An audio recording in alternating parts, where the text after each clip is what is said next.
What's up? What's up? What's up, y'all? It's your man Stephen Bardo coming at you with another edition of Bardo's Breakdown.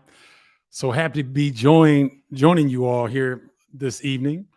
Hope you guys have had a good weekend and the start of a week. Um, we're getting a late summer bump here in Chicago, so it is beautiful. High 70s, close to 80. I think it's going to be 80 the next 2 days before it dips. So I'm going to enjoy it as much as possible.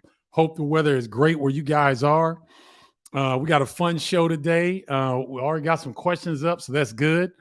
Thank you for those early questions. I want to give a shout out to Carol Poquette. I want you to feel better soon, Carol. She's going through some health issues. She's an original tribe member. We love her here on Bardo's Breakdown. She's been rocking with us from day one. So, Carol, fast recovery. I hope you feel better and get well soon. We miss you. All right. So let's get into it today. I'm gonna give you some categories, some important categories that I think you all should know about leading up into the season. So there'll be some names that will be familiar. There'll be some names that are new to you, and we can go through them here and see what you think. I'd be interested to see what you guys think. Let's see. All right. Let's start out with the Big Ten breakout players. These are players who are expected to be contributors, but could possibly break out and be stars for their particular teams. Let's start with Kel'el Ware, the big man at Indiana. He's a transfer from Oregon. He's a rim runner, shot blocker, 7 foot, but he's also got some post moves. So with Race Thompson and Trace Jackson Davis departing Indiana, there's a need for some inside scoring. Nobody's going to replace Trace Jackson Davis. We all know that. Talented young man who is going to – Steve Kerr with the Golden State Warriors has already said that he's going to be a major part of what they're trying to do. So you're not going to replace Trace Jackson Davis, but Kel'el Ware is going to get a lot of opportunity. He has a chance to be a breakout player for Indiana. Roddy Gale Jr., if you guys remember back to the Big Ten Conference Tournament, he dropped 23 on Purdue. He was really coming on. At the end of the season, those freshmen, Felix Akpara, Bruce Thornton was outstanding all year, and he really turned it on at the end of the year. And Roddy Gale Jr., maybe outside of Cohen Carr, maybe the most athletic perimeter player in the Big Ten, maybe next to Terrence Shannon at Illinois. But Roddy Gale Jr. really came on. I expect him to really have a possible breakout season for Ohio State. Derek Simpson had a solid freshman year for Rutgers. I believe he averaged 9 points, around 4 assists per game. And if you guys remember, Paul Mulcahy was really ball dominant. He's no longer there. Cam Spencer has moved on to Rutgers. And so Derek Simpson is going to get the keys to the Rutgers mobile. Athletic. Coach Peichel told me he's put on 8 or 9 pounds of strength. And if you remember how wiry he was, that's going to make a big difference in his performance. So I expect Derek Simpson could have a breakout season for Rutgers. Taurus Reed Jr. of Michigan. Now he was behind Dickinson, and he started to play towards the end of the season, was learning the defensive schemes that Michigan utilizes, and quick feet, strong body, athletic. And I think that on the front line with he and Olivier Kamwa could really be an interesting front line for Michigan. But watch Taurus Reed Jr., possible breakout season for him. And then Ty Rodgers from Illinois. You guys that have been rocking with me on Bardo's Breakdown, I love this kid. And he's going to get the keys to the car down in Illinois. They're going to also, they're going to run some people in there in addition to Ty Rodgers, but I think he's going to get the start at point guard, and his skill set is as versatile as any in the Big Ten Conference. If he can develop a little bit more confidence in his outside shot just to keep defenses honest,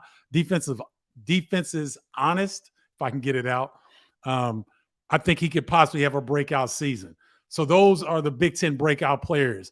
Kel'el Ware of Indiana, Roddy Gale Jr.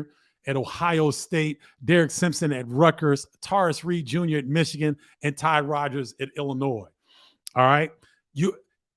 when you have a new season, you always want to know the newcomers. You always want to know the freshmen. So let's take a look at the Big Ten freshmen that we should pay attention to. There are serious reports coming out of Champaign, Illinois, that Dre Gibbs Lawhorn, I was calling him Dre Gibbs, but it's Dre Gibbs Lawhorn, could see some extended minutes for the Illini. He's athletic. He can score the rock. I think he's put on a layer of size with Coach Fletcher down there, the strength and conditioning coach at Illinois.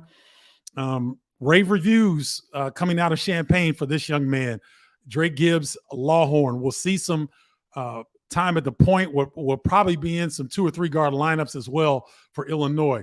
Mackenzie Mbako is a grown man. I'm going to bleep myself so I don't get in trouble. He's a grown man. Top 10 recruit coming out of high school. He was an original Duke commit, big, strong, athletic forward who's going to get extended minutes, if not starting. Oh, man. No, he's going to be – he has the possibility of playing power forward. He could slide a small forward, extremely talented forward. Watch out for him. Deshaun Harris-Smith and Jamie Kaiser. I didn't put Jamie Kaiser on here from Maryland, but Deshaun Harris-Smith and Jamie Kaiser are making waves out in Maryland. There are rave reviews. Both of those players did extremely well in their overseas trip. Jamie Kaiser was the leading scorer. I believe he averaged 16 points per game through their foreign tour this summer. He's an ex-quarterback, big physical kid, about 6'7", 6'8" wing. Deshaun Harris-Smith will be the starting 2 guard for Maryland to start the season. He's been that good, and both of these guys have Big Ten bodies. They're ready right now. Xavier Booker, who is probably the highest rated incoming freshman in the Big Ten Conference, 6'10", very skilled forward. And he can play some small ball 5. He can play some 4. They may even move him to 3, depending on his development. But this young man has got to add some size, and it is a crowded front court with Malik Hall. You've got Madi Sissoko. You've got Cooper. You've got Kohler. So he's going to have an uphill battle for minutes, but the talent is there. And if he can get in the weight room and get stronger, can grasp Izzo's concepts early, he's the real deal. So definitely watch out for Xavier Booker at Michigan State. Cam Christie at Minnesota. Ben Johnson, the head coach at Minnesota, is raving about this young man and his maturity level. Max Christie, his older brother, was at Michigan State and is now a rotational player for the Los Angeles Lakers. So you know that Cam is benefiting from Max's experience, similar to what Keegan did with his brother, and getting that experience. And so when you see Cam Christie, don't think you're seeing double, because he looks a lot like Max Christie, his older brother. But that he's a freshman to watch at Minnesota. Miles Coven at Purdue. I went over and watched Purdue scrimmage. Miles Coven is smooth. I mean, his dad, Roosevelt Coven, Purdue, great football player, Chicago Bears, I believe linebacker. This young man has size. He's got athleticism, and he is smooth. He plays like an upperclassman. He'll be ready from day one. I don't know if he'll crack that lineup, the starting lineup, but he's definitely going to play extended minutes, and he'll probably get better as his freshman year goes along, because he's got the intangibles. He's got the confidence level.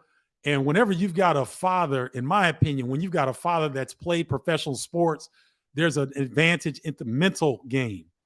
He will be prepared mentally to deal with the trials and tribulations that freshmen go through in the Big Ten Conference and just in NCAA basketball in general. So watch Miles Colvin of Purdue, outstanding 2-guard. Gavin Griffith, I believe. I think the S is silent. Gavin Griffith is almost 6'9", 35-inch vertical, and can shoot it from the parking lot. He is going to be he's going to be one of the best freshmen in the Big Ten. Steve Pikiell's already raving about him. He tore it up in their overseas trip. They went to Senegal and Portugal. And Gavin Griffith is the highest rated player in Rutgers program since Steve Pikiell took over. I think Coach Pikiell says he's probably 6'9" now, a wing, 35-inch vertical, can shoot from the parking lot. You match he and Derek Simpson, Mawat Mag, Andre Hyatt. Rutgers is going to be long, versatile, and they're going to push the rock. So Gavin Griffith will fit in beautifully with this crew. And then I had to throw my man Jonathan Blackwell, John Blackwell at Wisconsin. I don't know if he's going to get a lot of time. Wisconsin is a veteran ball club. It's going to be hard for him to crack that lineup. Connor Essegian had such a fantastic freshman year that I don't think that you're going to supplant him from the starting lineup. Max Klesmit will be there as well. So I threw in Blackwell because he's my nephew. So, and it's Bardo's breakdown, so I can throw him in there and show my man some love because that's Glenn Blackwell's son, former Fighting Illini great Glenn Blackwell, my teammate and my brother, and that's his son. Stalwart of a family. I know this young man. He's going to do great things at Wisconsin. Might not be this season just because they're stacked at his position. There's a lot of older players, so he may not see a bunch of time, but I had to throw my nephew in there. So check out John Blackwell at Wisconsin. All right, let's take a look at some of the newcomers. These are players that are new to the Big Ten. So I was thinking about Evan Mahaffey, who was at Penn State, transferred to Ohio State. I was also thinking about Jamison Battle, was at Minnesota, transferred to Ohio State. We've got a few players that have transferred within conference play, so they're not technically not newcomers to the Big Ten. So I did not put them on this list, but I just wanted to give them a mention. So the Big Ten newcomers that I want you guys to pay attention to: AJ Storr, 6'7" wing, comes from St. John's, shoots the lights out. It shoots 40% or better from three last season for St. John's. Big athletic wing, kind of that missing piece of athleticism that I think Wisconsin was missing last season, especially after the Tyler Wall injury. I think AJ Storr gives Wisconsin a lot of versatility on the wing. Definitely watch him. He is Big Ten ready, and I think he's going to fit into the Badgers system quite nicely. Noah Fernandez at Rutgers. Steve Pikiell told me that when they played against this young man, he had 16 points and 11 assists. So Noah Fernandez is going to allow Rutgers to play much faster on offense than we've grown accustomed to seeing under Steve Pikiell. They're not going to lose their defensive toughness, but they're going to be able to push the rock with Noah Fernandez. The veteran Noah Fernandez, he shoots over 40% from three-point land and is also a first point guard. And he's got a lot of weapons this season at Rutgers. So watch Noah Fernandez at Rutgers. Ace Baldwin is a beast, ladies and gentlemen. There was a point guard last year, and his name escapes me, at St. Louis. He was considered one of the best point guards in the country.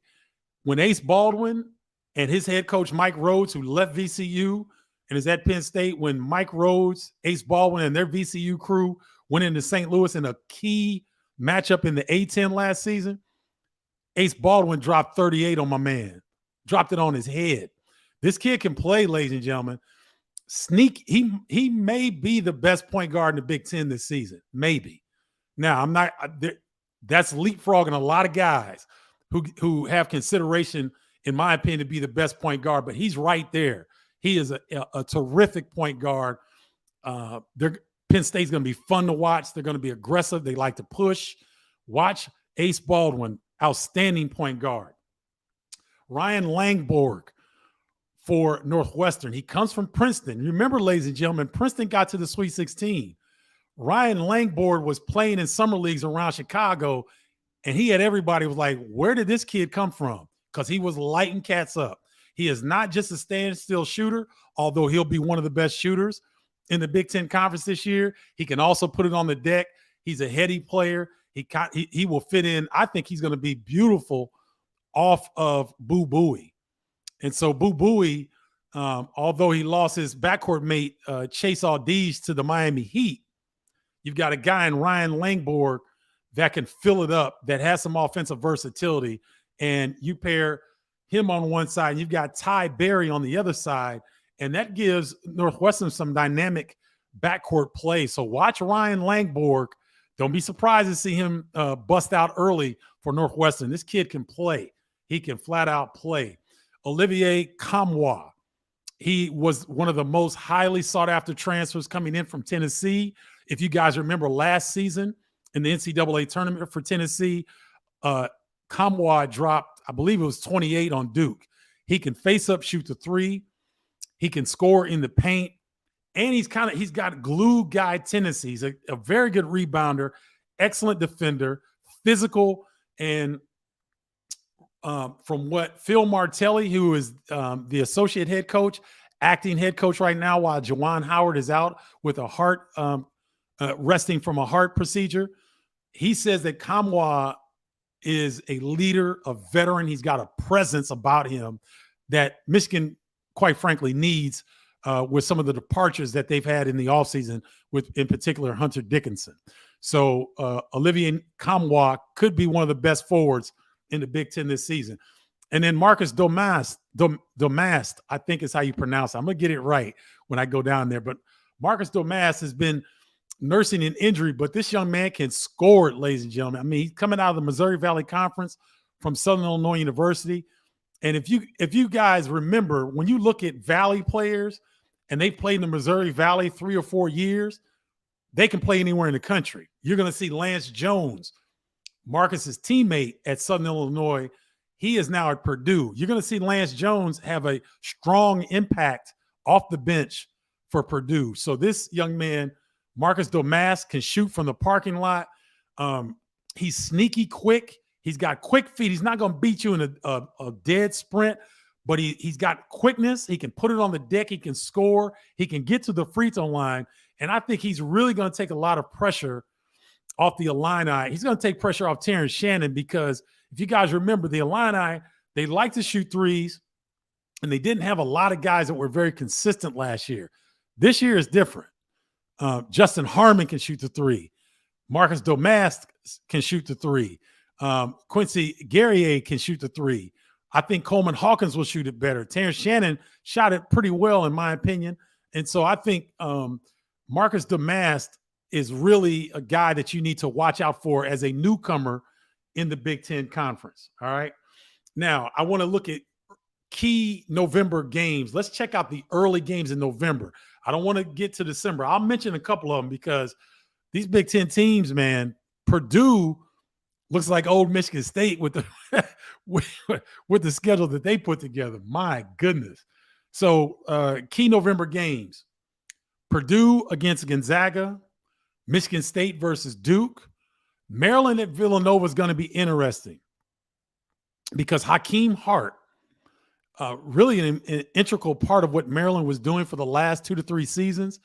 He transfers back home to Philly. He's a Philly native, and he's going to be with Villanova, and Villanova is going to be much improved under Kyle Neptune. They're coming up. That's going to be a great game. Maryland at Villanova.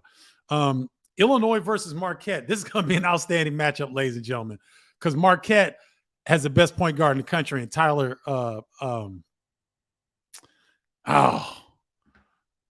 Why am I blanking on here? I think I've been looking at too much stuff, y'all, and I'm starting to get confused. Tyler Kolek. I've covered this young man for years, and I just blanked on his name. Tyler Kolek is the best point guard in the country. And Marquette, a lot of people thought they were a Sweet 16 Elite Eight Final Four team last year, but Michigan State had other plans in the second round. But Marquette brings a lot of players back. David Joplin will be a breakout player for Marquette coming back. Iguodaro is a unique 5 player that he looks more like a 3-4-ish guy, but he's strong enough to play the 5. So they play a lot of small ball 5. It's going to be a fantastic matchup in Champaign, Illinois versus Marquette. And then Wisconsin hosts Tennessee in the Kohl Center. That's going to be a great early showcase to see who I think I think Wisconsin's going to be one of the sleeper teams in the Big Ten. It's going to be a nice early test for them at home in the Kohl Center, as Wisconsin returns pretty much all of their starters and rotation players minus Davis, who transferred to Illinois State. But that's going to be a fantastic matchup. They're probably going to struggle to get out of the 40s because Wisconsin likes to take their time on the offensive end, and Tennessee is a defensive stalwart team historically under Rick Barnes, and so that's going to be a dogfight, a bruising matchup, but it's going to be a fun one. And yours truly will be on the 1s and 2s. I don't know who I'll be calling the game with, but I'll be on that call with on NBC, one of the first games of the season at Wisconsin. So really looking forward to that.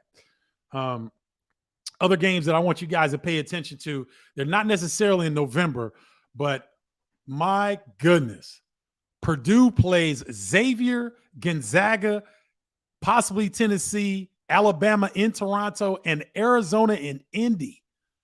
I mean, that's 5 heavyweights in the non-conference slate. Indiana at Kansas. Kansas at Indiana, 12-16. That'll be one of the best games of any Big Ten team this season. Northwestern versus Dayton. That'll be an early test for this Northwestern team. Dayton, historically under Anthony Grant, has been stellar in the A-10. That's a nice early matchup. I didn't mention this, but Michigan State versus Arizona in Palm Springs. That is around Thanksgiving. That's going to be an outstanding matchup. And then you've got Maryland at UCLA, 12-22. That's a rematch of when UCLA came to Maryland and really put it on them. I know Maryland was tired. It was a long, grueling stretch, but UCLA put it to them. Maryland will have the chance to return their favor in Pauley Pavilion. That is December 22nd. Other fantastic games to watch out for: Illinois versus Florida Atlantic in New York City, December 5th, and then Illinois at Tennessee. So it's interesting. Tennessee and Arizona pretty much are playing in a Big Ten non-conference slate. You're gonna hear their names pop up quite a bit against these teams. Iowa at Creighton, 11-14. Creighton will be a top 10, top 15 team this season. That's an excellent early test for the Iowa Hawkeyes, who have a lot of roster turnover, and they're going to need some guys to step up. We're going to see if they can do that. Tony Perkins is going to have to be on top of his game when Iowa invades Creighton. And then Michigan at St. John's, November 13th. St. John's with Rick Pitino. He has flipped his roster, and a lot of people think that they will challenge for the Big East title this season. Now, that's hard for me to believe. UConn, the defending national champion, Creighton, a top 10, top 15 team, Marquette, a top 10, top 15 team. Xavier is always tough. And so it's going to be interesting to see the St. John's team remade under Rick Pitino. That's a nice early challenge for Michigan at home. And then Michigan also plays Memphis November 22nd. Memphis, an athletic team, a little bit older, and they've got some key transfers. So that's going to be a nice matchup as well. The always great battle for Wisconsin, the state of Wisconsin. Wisconsin hosts Marquette.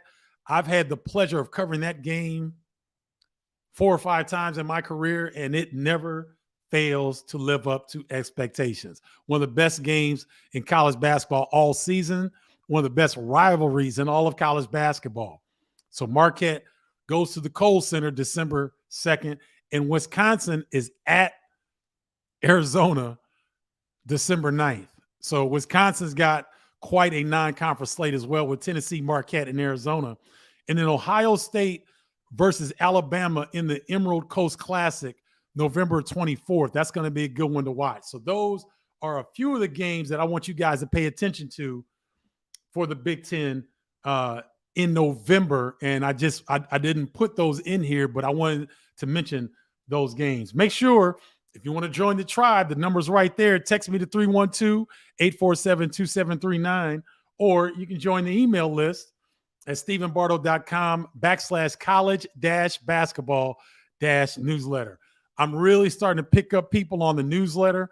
I'm going to really start shifting and focusing more of the content to this membership site that I'll be revealing here soon, and also to the email list, because I like the fact that we've got over 12,000 people on Bardo's Breakdown page and about 23 to 2,400 on Bardo's Breakdown group. But Facebook controls the posts that go out. And so, I mean, you expect at least a couple thousand people to see it on the page, but Facebook has other plans. And I guess since they charge Coca-Cola, Nike, and other companies millions to advertise on Facebook, a little guy like me, they expect me to pay to blast it out. So make sure you join either the Facebook group, Bardo's Breakdown. There is a Facebook group. It's public. You can join. The rules are simple. Be courteous and come strong with your opinions. If you don't come strong in the paint, don't come at all. All right. So you got 3 ways to do it. Text me 312-847-2739. Join the email list, stephenbardo.com/college-basketball-newsletter, or go join Bardo's Breakdown on Facebook, the group. Okay. All right. Thank you for your patience, ladies and gentlemen. Ooh, we got some questions up in here. All right. Kyrie Thompson. What's good, Kyrie? Good to see you, my man. Steve, who is the top point guard in the Big Ten coming into this season, and maybe top 5 guards in the nation to you? Ooh. I would say Boo Buie, Northwestern, Tyson Walker at Michigan State, Ace Baldwin for Penn State. Let me think. I'm going to give you top 5 point guards in the Big Ten. Tyrese Proctor is thought very highly of in Duke as well. DeJuan Harris is definitely one of the best point guards in the country. He's already got a national championship under his belt at Kansas. He is Bill Self's security blanket. Tyler Kolek, like I mentioned earlier, in my opinion, is probably the best point guard in the country of Marquette. Tyler Kolek of Marquette. And back to the Big Ten, don't sleep on Chucky Hepburn. He didn't have the year that Wisconsin fans expected him to have, but I think I know that young man a little bit. I know he's got some fire in his belly right now. Don't sleep on Chucky Hepburn. And then I would put Tony Perkins. Well, wait a minute. I almost made a grave mistake. My bad, Jameer Young at Maryland. He's definitely one of the top point guards in the Big Ten. So, Kyrie, great question, man. Thank you. And thank you for sending in the question early. I appreciate you. Juju. What's good, Juju? Bardo looking at Michigan State's roster. If you had to say which players will be on an NBA roster, oh, my gosh. In Michigan State's roster? Who's going to be on an NBA squad? Oh, well, it's going to be a few of them. I think Jay Nakins is 1. I think Malik Hall in the right situation is 2. Xavier Booker, 3. Jeremy Fears, 4. If Cohen Carr can learn how to play and develop somewhat of an outside shot, he's an NBA athlete already. That's 5.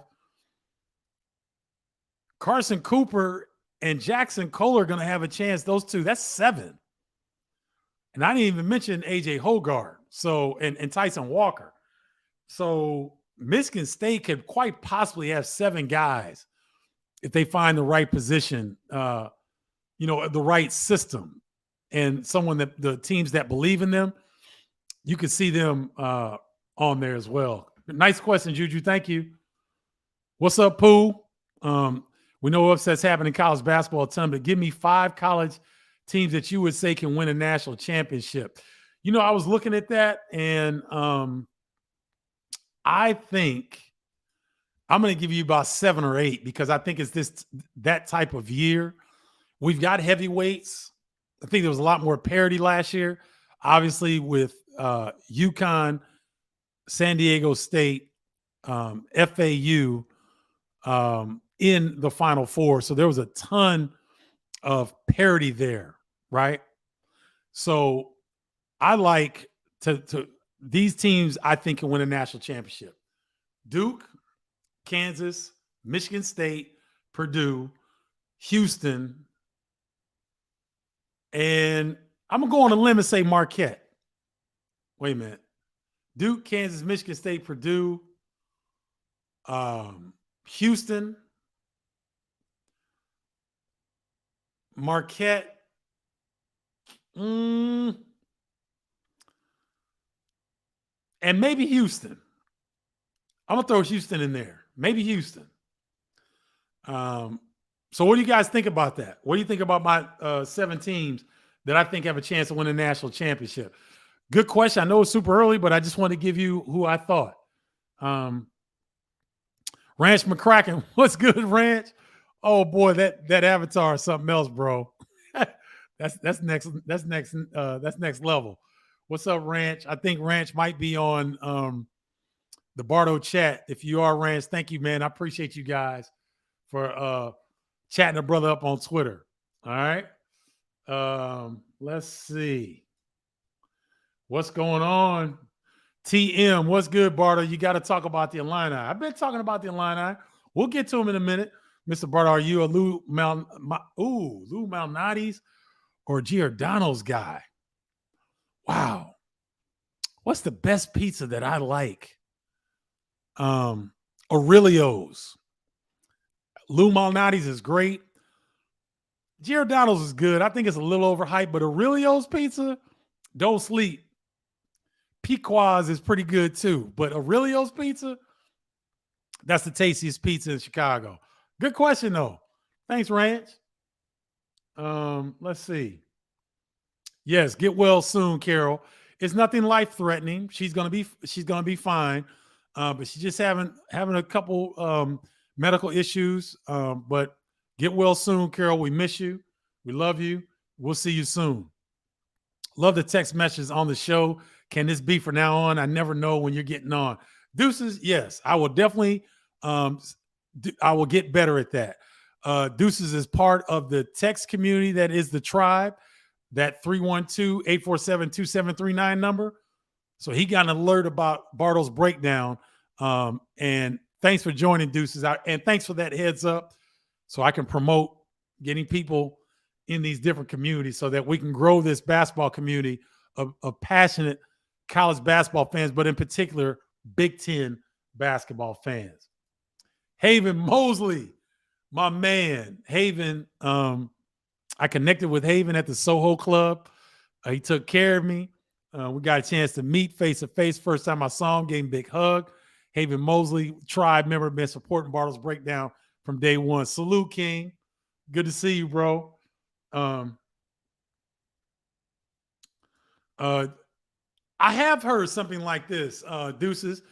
Brad Underwood is saying that Moretti is our best point guard. Butler is supposed to be committing tomorrow. Fears is a silent commit for now. So Nicolo Moretti has kind of been under the radar. A lot of people talking about Ty Rodgers. A lot of people talking about Drake Gibbs, Longhorn, for good reason. Lawhorn, for good reason. But Nicolo Moretti might be that dude at point guard position. And I think Illinois is going to play it by committee. I really don't think it's going to matter who starts because even Sincere Harris will get some time at the point. Terrence Shannon Jr. may get some time at the point. Illinois is going to be crazy versatile this season. They were versatile last season, but I think it's even more so this season. And, you know, I think there might be addition by subtraction because there's a couple guys who, you know, sometimes their minds were in left field and sometimes, you know, RJ Melendez, he was there mentally. And then sometimes I think his confidence was lost and he was questioning his ability. And when you've got guys that are questioning their role and their ability, sometimes that energy can weigh on a team that may not be all pulling in the same direction. So if it is true what people are saying, I heard a quote from Brad Underwood that he thinks the point guard position might be one of their best positions. I don't know Coach Underwood to blow hot air and talk hyperbole. He's a pretty matter-of-fact dude. And if he says Nicolo Moretti might be their best option, Illinois might be much better than even yours truly suspected, because to me that's the key to their season: how deep they can go, how if they can challenge for a Big Ten conference title, a Big Ten conference tournament title, and also a deep run in the NCAA tournament. To me, is going to be predicated on that point guard play. And if they are as solid and these freshmen are as good as some of the reports that we're hearing, it's going to be an interesting season in Illinois. It's going to be fun. Sean Cole, what's up, Sean? Good to see you, my man. Kaiser was a scoring leader in the overseas trip. Jamie Kaiser is a former football quarterback. Can shoot it. You know, you already know he's physically ready, and had a great overseas trip. Deshaun Harris Smith is that dude as well. They got two freshman dudes that are going to be starting or playing heavy minutes. Dale Terry, salute, King. Thanks for tuning in. Appreciate you as always. Where did Mulcahy end up? You know he wasn't coming here. M. Brotz. What's up, M. Brotz? Good to see you. Paul Mulcahy ended up in Washington. And I thought that was interesting. And it just goes to show the nature of relationships in college basketball. You know, this guy, he could have gone to the University of San Diego, and that would have probably been the furthest destination from Rutgers. But going from Rutgers to University of Washington, that's quite a change, and that's all the way across the country. But Paul Mulcahy in Mike Hopkins' system, big point guard, I think he's going to have some success out there. Kevin White, what's good, Kevin? Cam Christie is tough. However, I believe Jeremy Fears will be one of the best freshmen in the Big Ten. Kevin, I don't disagree with you. The only issue with Jeremy Fears getting a lot of tick is that he's behind he's behind the best guard. He's behind the best guard backcourt in the Big Ten. I don't know if he's going to usurp Tyson Walker, AJ Hogarth, or Jaden Akins. That's the only reason I didn't put him on the freshman to watch. I know he's a dog. I know Jeremy Fears is tough. I know that. And I know that he's a potential NBA player. I understand that. But I also know Tom Izzo rewards guys for their loyalty. And these guys have been in the program. And unless Jeremy Fears is just that dude and there's an injury or something, he's going to play. But I don't know if he's going to play a ton because he's behind the best backcourt in the Big Ten. But thank you for that, Kevin. Good to see you, my man. What's up, David Burns? Good to see you, David. Thanks for joining. I appreciate your support. Ron Charles, what's good, Ron? Denzel Valentine, I loved in college, especially his senior year. My question is, why, after being a lottery pick, is he now out of the NBA? Was he just a great college player? Ron, it is ironic that you brought this up. I am watching the documentary for the G League. Let me look it up real quick. And as I'm talking about it, it's a fantastic documentary. And documentary G League. And Denzel Valentine is prominently in this documentary. The documentary. Why can't I get the name of the freaking documentary?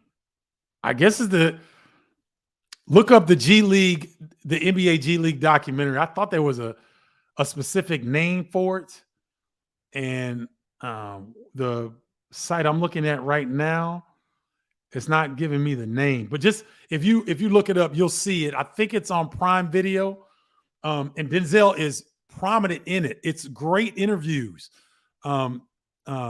Gabe York, Scoot Henderson, who was the number 2 pick in the NBA draft, now with the Portland Trailblazers. Mac McClung, who won the NBA dunk contest last season in the G League. He was in there a little bit. Who else is in there? Who else did? Oh, and they showed another kid from Arkansas. The guard who was the SEC Player of the Year. And his name escapes me, but he plays with the Mexico City Capitanas. What is this guy's name? It's a fantastic documentary. Go watch it. Denzel is in there prominently. He talks about his time in the NBA and how he's trying to get back in. He's with the Maine, I can't remember their nickname, but he's with the Maine G League team. And so it's a candid documentary that I encourage everybody to go see. But I think when you watch the documentary, Ron, you'll get a sense of some of Denzel's struggles at the NBA level and why maybe the level of consistency that he's enjoyed in college maybe escaped him a little bit at the NBA level. But thanks for that question. Yes, Yuri Collins from St. Louis. Thank you, Kevin Lucas. Ace Baldwin ate his lunch and took his lunch money. Took his lunch box. For you young people, go look that up. Took his lunch box, took his lunch, ate his lunch, and took his lunch money out of his pocket. Killed him and was on national television. Ace Baldwin is that dude. Simeon Fuller, good to see you. Thanks for joining. Always appreciate you. Yep. He couldn't shoot though. He's good at penetration. I'm gonna have to go back and look at his stats. I think he shot it decently from the perimeter. Yes, Tom Izzo has definitely changed with the times. Some say he's stubborn and still running Cleve's plays. Does Izzo struggle with deep, talented teams? Great coach nonetheless.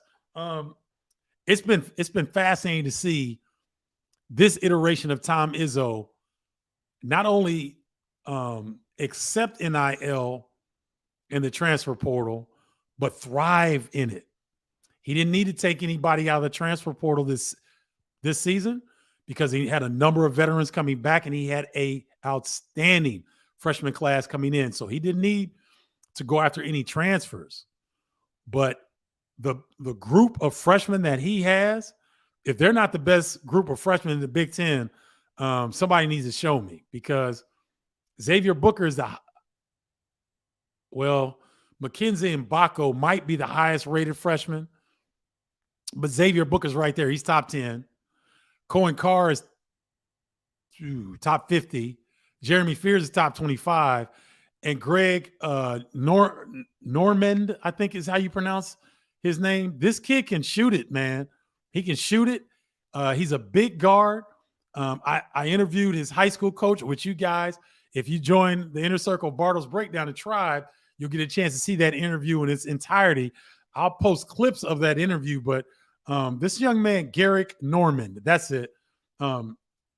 He's gonna struggle to get some time, but when he does get some time, he's gonna be one of those guys that you're gonna look at and be like, that 6'5", nice wing player, can shoot, tough, can run, a little bit more athletic than you'd expect.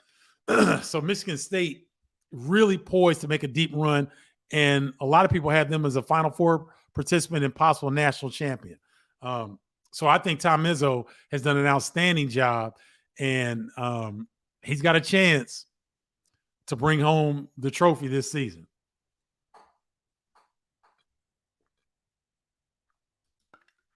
Sean Cole, do you have your Big Ten preseason predictions on Bardo's Breakdown page? Yes, but I'll come back to it, because as I go to practices, I'm going to go a week from tomorrow is the Big Ten Media Day in Minneapolis. So I'll be up there covering that. And so I'll get more information as I see the coaches and talk to some of the players, and you just get a better feel when you're in their presence around Media Day. And I've been interviewing coaches, and I'm also going to practices. So I'll put another Big Ten preseason predictions up, but I do have an earlier one up there on the page. So go check that out. But thank you, Sean. Appreciate the question. Yet MSU still made it further in terms of any other team, including Purdue. Yeah, Kevin. Tom Izzo, and they don't call him Mr. March for nothing. Yeah, I think that's going to be a heck of a game. Hoop Baller Scoop, Terrence Shannon Jr. I remember the first month of the season, he was shooting a three like he was a great shooter, and Frank Schill was calling those games, and he was losing his mind over Shannon, saying he's a top 10 pick. Then he came back to earth. So what do you expect from him? Hoop baller scoop, that's a great point and a very good question. When players make the transfer, it is hard. It's not easy to transfer schools. And when you've become accustomed to a program in Texas Tech that Terrence Shannon Jr. did, and he really established himself as one of the best wings in the Big 12, then you come to Illinois, you got to learn Brad Underwood's system. Then you got to learn how to play in the Big Ten. And the Big Ten defensively is one of the better conferences in the country. And so when they saw Terrence Shannon Jr. shooting the three like he was in non-conference games, then when the Big Ten came, they made adjustments and they closed the gap on him. And so when he wasn't getting a lot of catch and shoot looks like he was in a non-conference slate. That's just what happens for Big Ten teams. You're gonna get the offense is gonna look a little bit smoother. The defense looks a little bit more effective in the non-conference. But when you get in Big Ten conference play and these teams know your tendencies, it's much harder to score the rock. And so I think Terrence, with the last year's Big Ten slate, he still tore it up. He was still first team All Big Ten. And in my first and second team All Big Ten, I think it was last week or the week before, I should have put him on the first team. I should have put Terrence Shannon Jr. on the first team and probably put Cliff Amori on the second team. Because Terrence, I mean, with all the roster turnover and him having to deal with Matthew Meyer and the freshman point guard situation, I thought he had an outstanding season in spite of all that uncertainty and turnover. And so I think this year he's going to shoot the three a lot better. He's strong as an ox. He's athletic as an ox. He gets to the free throw line as good as anybody in the Big Ten. So I think his three-point shooting will be much more consistent this season. And he may not average as many points this season because he's got better offensive weapons around him than last season. And Nova scored a 2024 recruit in Matthew Hodge, who had Nova and Maryland in his final two. You're going to see that a lot, ladies and gentlemen, because Kevin Willard is an outstanding recruiter. And that Northeastern corridor, Boston through D.C., he's got crazy connections from his time at Seton Hall. He was at Seton Hall, I believe, 10 seasons, 10 or 11, 10 seasons, I believe, at Seton Hall. And he had some tough teams with the Seton Hall Pirates. And so he's got established recruiting ties in Boston, New York, Philly, D.C. And so, you're going to see Villanova and Maryland butt heads on a lot of players because they're going to come down to the last two because both of those programs are elite in that region. Well, elite in the country, but especially in that region. How good should Indiana be this upcoming season? And what's your thoughts on Mike Woodson's job so far since he's become head coach? Hoops Nation. Indiana definitely has the talent. I mean, boy, they are big up front. I mentioned Kel Elware, the 7-footer coming in from Oregon. I think Mike Woodson's going to light a fire under his behind. Oregon kind of put the word out that he didn't work as hard as maybe he should as a player. And Mike Woodson is going to challenge him. And I think if the young man responds, he's going to be that dude. I think Mackenzie Mbako at 6'8" could play the 3. So Indiana's got a chance to be big. I mean, really big. Anthony Walker from Miami at 6'9". Peyton Sparks, 6'9" from Ball State. Don't sleep on him. He's a guy that is often overlooked in terms of the bigs that have transferred in to Indiana. Peyton Sparks is going to have something to say before it's all said and done. Averaged 13 points a game at Ball State, almost 9 rebounds a game. He's got some experience. And so Indiana's going to be big. They get Xavier Johnson back at the point guard position. Trey Galloway's back at the 2-guard position. Caleb Banks has supposedly had one of the better off seasons of any Indiana Hoosiers. So they've got size. They've got some versatility. Y'all know how I feel about Malik Renew I think he'll be one of the best forwards in the Big Ten Conference this season. So on paper, Indiana has the talent, Oops Nation. But trying to blend it all together, that's the trick for all of these coaches in the Big Ten this season. But I love what Mike Woodson's done in Indiana, and I've gotten to know him. I've always had crazy respect for him because I remember him as a player. He was a killer in the Big Ten, and he had a ton of. I think he's got 2 or 3 decades of NBA coaching experience, and then he comes back to Indiana, and he can impart all that wisdom on these kids, and he can get them motivated. I thought Mike Woodson and Indiana did a fantastic job last season to get them into the tournament, and to have a player like Trace Jackson Davis improve the way that he did under Woodson's watch, I think says all you need to know about Mike Woodson and his ability to coach and the job that he's doing. Thank you, Hoops Nation. Duke versus Michigan State, who you like? I know we haven't seen either of them play. Roach always gives Michigan State problems. I like Duke by 8. Let me see what that game is before I make my call on that. Let me see if they've got. No, I got to go over here to the Big Ten schedule. Let me look this up real quick. Oh, no, let me just look up Michigan State schedule. How about that? State men's basketball schedule. Because I want to see where they're playing before. Because that, to me, that's going to make all the difference in the world. If they're at Duke, that's going to be a tough one for Michigan State. Oh, no, that's in the Champions Classic in the United Center. I got Michigan State by 2. On a neutral floor, I think the veteran play of Michigan State will be the deciding factor. But that Duke team is stacked, loaded, talented. They're young, but boy, they are tough. So it's going to be a great game, one of the best games of the college basketball season. I like Michigan State in that one, and you like Duke by 8. And I mean, you know what? I could very easily pick Duke as well, but I just think that veteran backcourt, I think that would be the difference. Pitino can coach, but no way does he contend for the Big Ten, Big East this year. I don't know now. Rick Pitino, I mean, some of the things that have gone on in his career, yeah, whatever. But the dude can coach. And he's got 10 new players on his roster. And I've been reading reports from people that really cover the Big East Conference.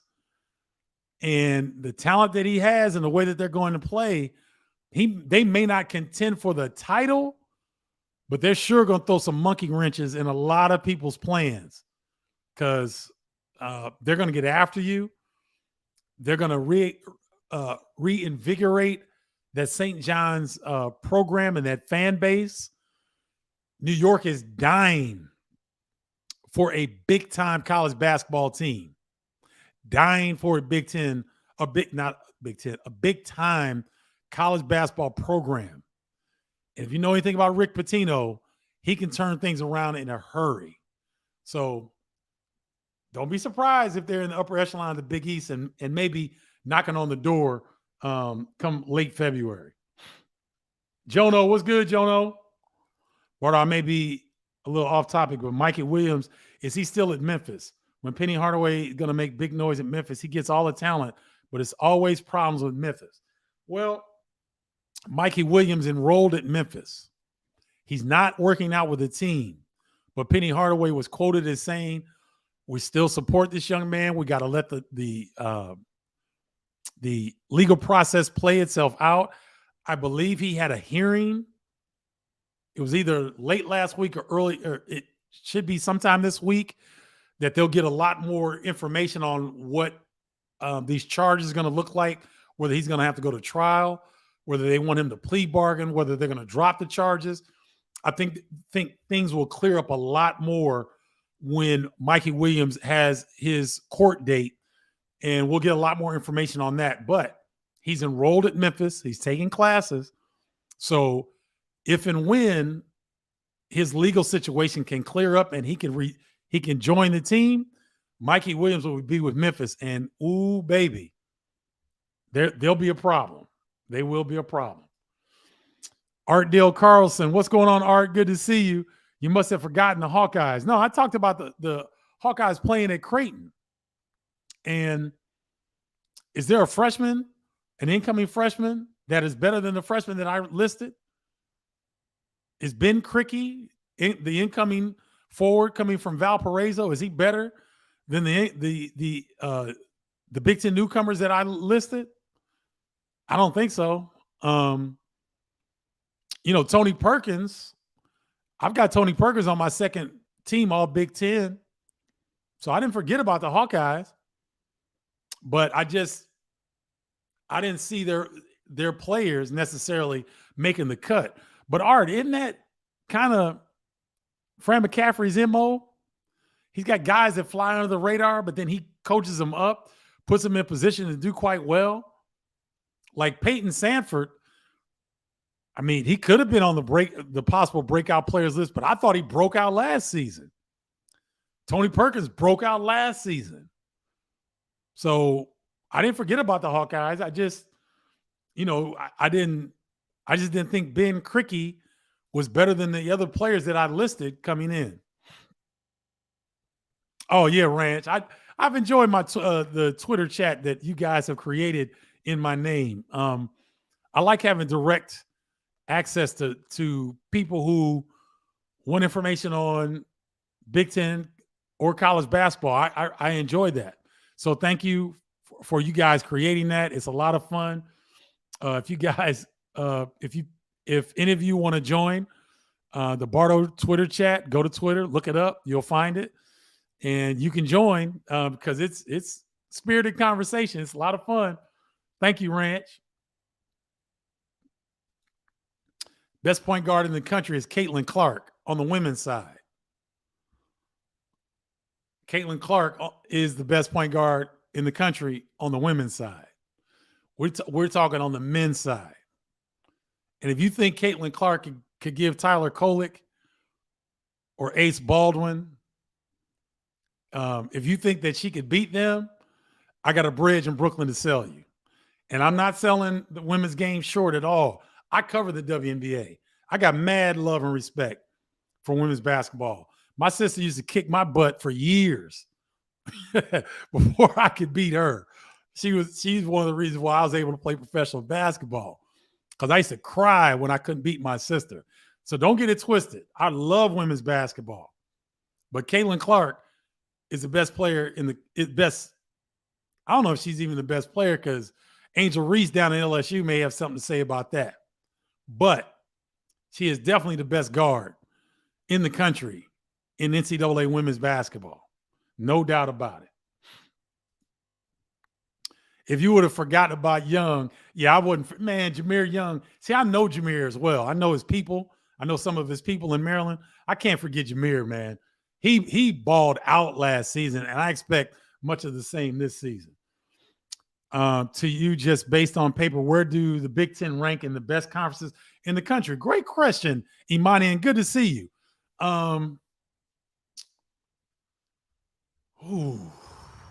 Great question. Let me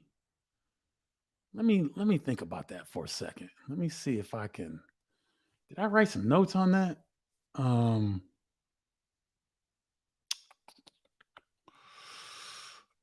Obviously, the Big 12, year in, year out, is one of the best, if not the best. Over the last decade, Big 12 has definitely been the best. So I would put them number one. The Big East is going to be a monster this season. A monster. Returning national champion, UConn. Marquette. Creighton. Xavier. St. John's. Ed Cooley, I don't know about this season, but he's going to make Georgetown better. Kim English, who took over for Ed Cooley at Providence, Providence will be pretty good. Villanova, I can't forget Villanova. Villanova will be way better this season than they were last year. They got hit seriously by the injury bug. They will be way better this year. And so the Big East and the Big Ten, I don't know if the Big East has quite the depth because they just don't have the number of teams. But I don't know if they have the depth when you look at DePaul. They're trying to, drag themselves out. Butler will be better, but DePaul, Seton Hall, I'm not sure about. Maybe Xavier is going to be tough, but I don't know if they'll be as good as they were last season. They lost a lot off of their roster. I believe they get Zach Fremantle back, which is a big key for them.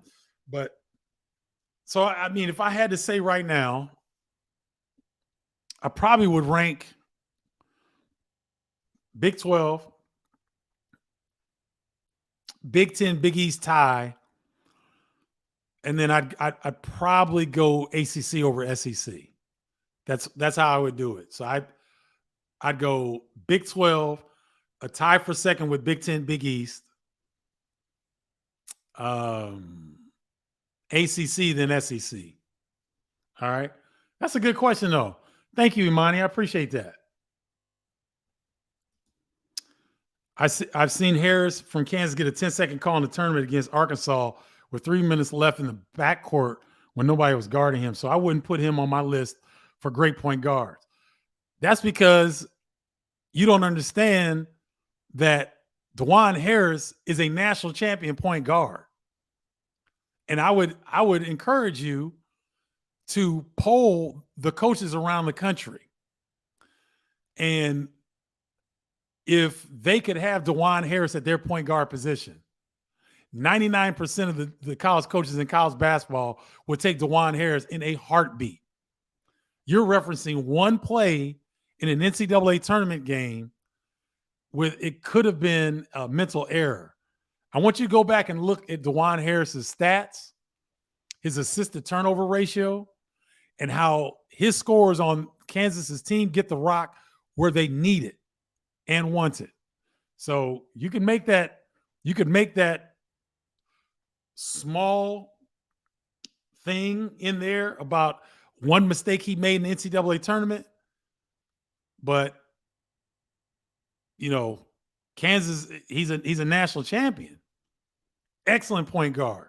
One of the best in the country. Kevin, you're right. Kevin Lucas, I'm not going to sleep on the Miami Canes. They have now established themselves as the best program in the ACC. Yes, I said it. Miami, right now, I know Duke is right there, and Duke may usurp them this season. Duke looks like the favorite in the ACC.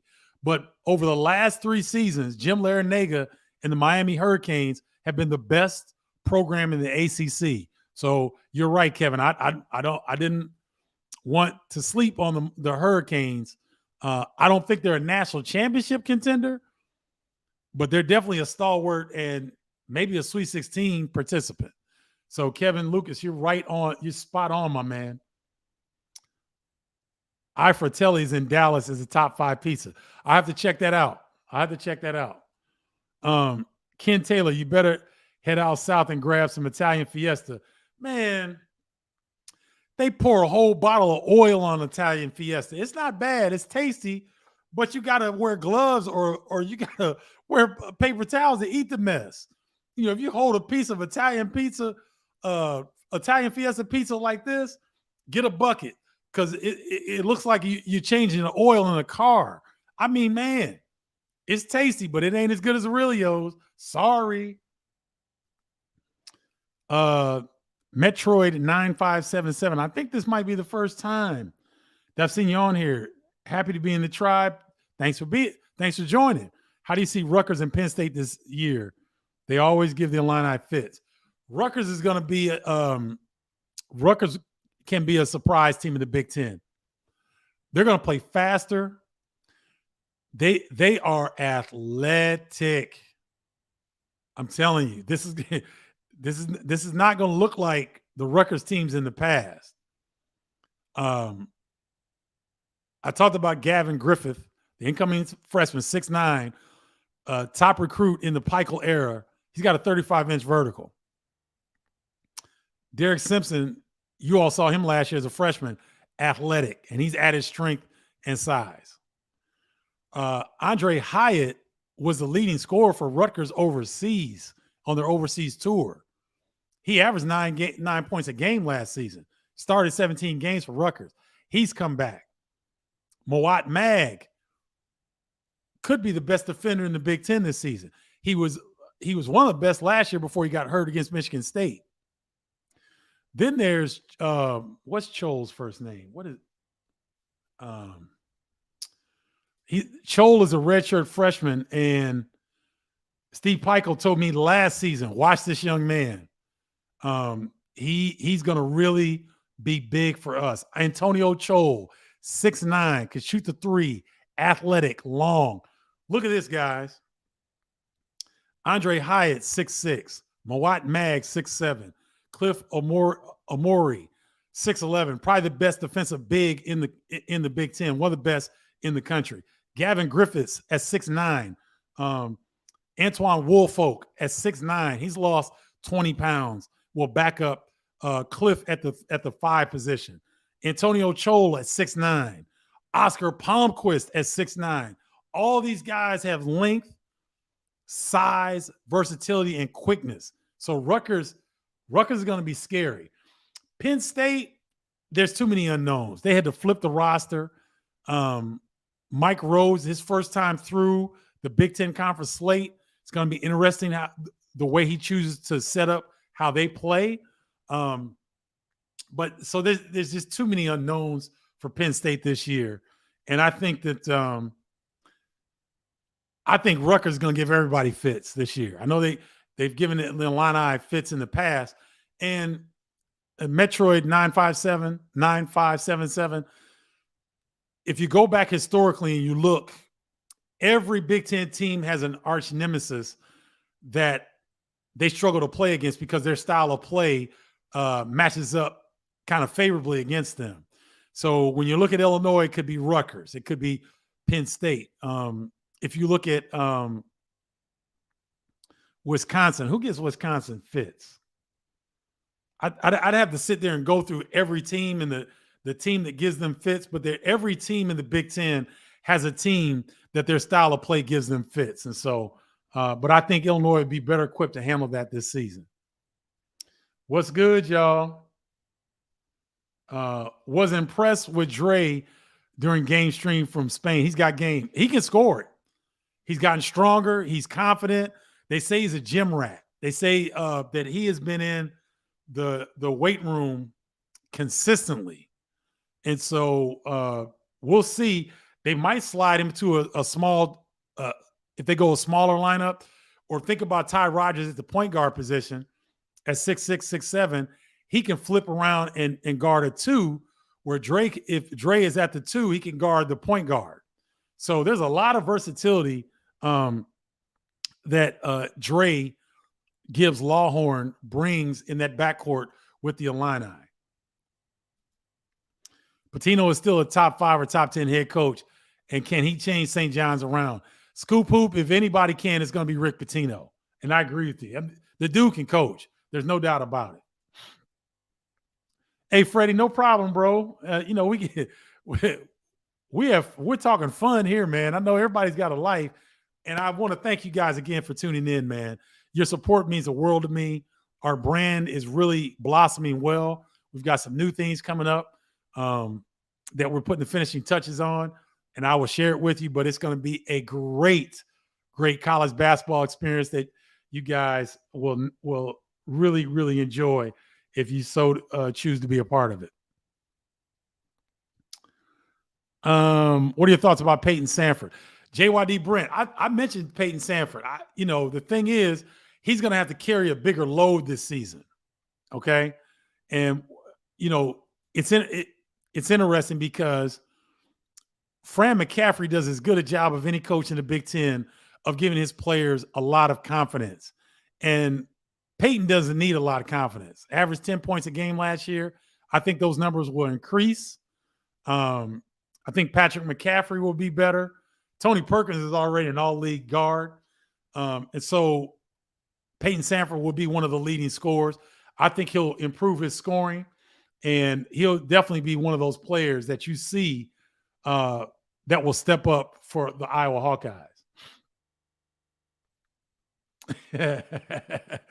Yeah, Linnea, I can't deny him if I wanted to. That's my twin. He's slightly taller than me, but if I were to color my hair and have it like his, we'd look like brothers.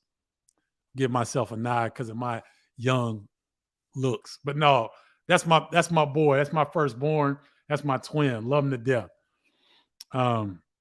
Okay, Brady, that's what's up. Glad you joined. Haven, they say he's recovering well, but with these heart conditions, you've got to be extremely careful. So Phil Martelli and the staff, they're really encouraging him, come back when you're be selfish. Because, of course, Juwan Howard trying to be on the phone, trying to talk to people. They're trying to get him to rest and recuperate and recover. But I think from what they said, he's recovering well, but they've got to be very, very careful because anytime you have a heart procedure, you got to be overly careful, right? And so I hope that Juwan Howard, it's hard because he wants to be with his team. He's got so much he wants to put in, but he's got a veteran staff with Sadie Washington, Phil Martelli. Man, I didn't sleep well last night, y'all. So my mind is just not. My mind is not meeting me where I want it to meet me. That's my man too. It'll come to me. But they're a veteran coaching staff. So if anybody could hold it down for Juwan Howard, it's his coaching staff at Michigan.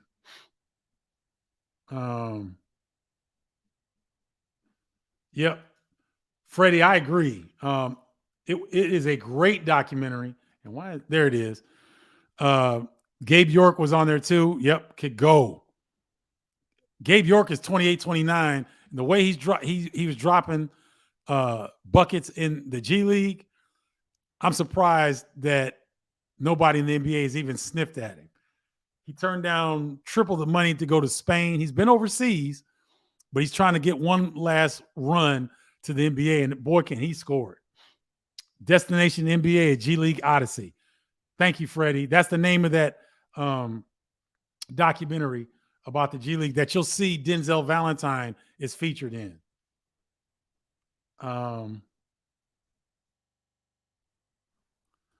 Okay, so Denzel Valentine now is over in Australia, which is a great league. And I think Denzel figured out, Scoop Hoop, that he tried the G League in Maine and he didn't get to the NBA. There are a lot of players. The NBA is the Australian League, the Australian National Basketball League is one of the best leagues outside of the United States in the world. And so quite possibly Denzel figured that he could make a little bit more money in Australia. The competition is comparable to what it is in the G League. And maybe he's figuring out that, look, I've got a few years left. I probably need to cash in and make the most money that I possibly can. And the NBA might not be in his sights any longer.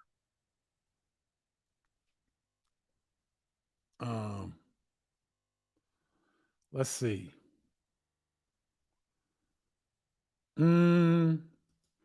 Way too early to tell. Give me a couple weeks when I come out again with the preseason predictions, and I'll kind of let you know. But I think Illinois is in that second tier group below the heavyweights. Michigan State and Purdue will be 1 and 2. The next level of teams under that, I like Indiana, Illinois, Maryland, Wisconsin, and I'm missing one. Wait a minute. We got the heavyweights, and then hold on.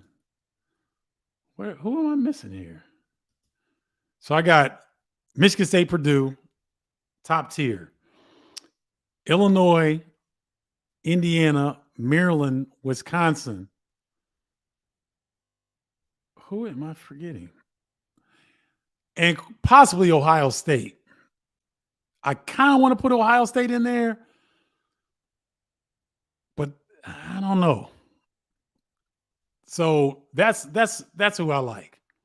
Okay, so Illinois in that second tier there, just below Michigan State and Purdue.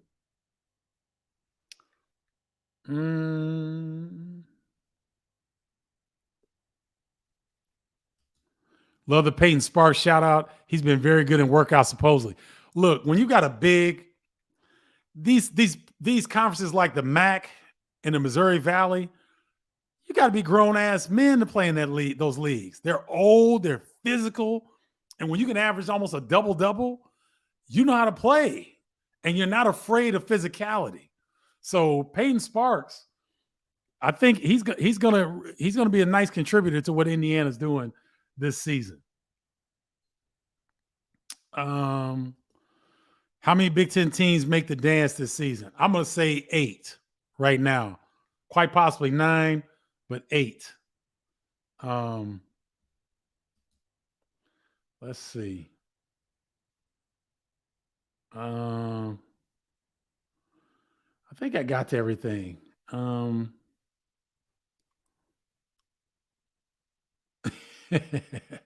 Just talking. And I'm gonna wrap it up on this one, Pooh. Just talking about college basketball. Doesn't it give you all the chills to know the season right around the corner? I'm so hyped. Pooh, you're hyped. I'm as hyped as anybody because I think I'm gonna say it. This could be the year that the Big Ten gets the monkey off their back. I'm gonna say it because Matt Painter and Tom Izzo are not gonna shy away from expectations. Brad Underwood, Mike Woodson, Greg Gard, Kevin Willard, and Chris Holtman, they won expectations. They won high expectations on their team. I think this could be the year that the Big Ten busts through. I like the combination of teams. I love what Rutgers has done. I think Northwestern will be right there. There's going to be a surprise team that's going to be in there that maybe we don't expect, that we haven't talked about a lot. But I think this could be the year. So I'm super hyped. Super hyped. And you know what else, Pooh? I've been looking at some of these preseason prognostications. Everybody gives respect to Purdue and Michigan State, but outside of that, there's not a lot of love for the Big Ten. I like that. I like that. Stay under the radar until you get to these non-conference games. We'll see what the Big Ten is made of because there are some terrific non-conference matchups with Big Ten teams in November and December. So we'll learn pretty early, and I'm here for all of it. All right? So thank you guys so much. Oh, Glenn, what's up? Glenn, I owe you a phone call. You know I'm hyped. I'm hyped to see my nephew in a Wisconsin Badger jersey. Hyped to see you over the Kohl Center at a bunch of games. All right? And no better way to leave it than my teammate, my brother, Glenn Blackwell, my man. So y'all get hyped like I am. And once again, shout out to Carol Poquet. Get well soon. We love you. We'll see you when you're able to get back on Bardo's Breakdown. Guys, thanks so much for joining. You could have done anything with your time this evening, but you chose to spend some of it with me. And I can't thank you enough for jumping on Bardo's Breakdown. Thank you guys so much for watching. Check back in with Bardo's Breakdown page and group because I'm going to be posting clips of interviews that I've been doing, been stockpiling these interviews that will give you guys specific insight on this season's Big Ten conference race. All right. I had a blast. This might be the longest one I've done in a while. My voice is going out, but I don't care because I'm hyped for college basketball, y'all. 35 days out, and we will be tipping off. Can't wait. Love you guys. Have a great rest of your week. Make sure you check back with Bardo's Breakdown. And until next time, holla, y'all.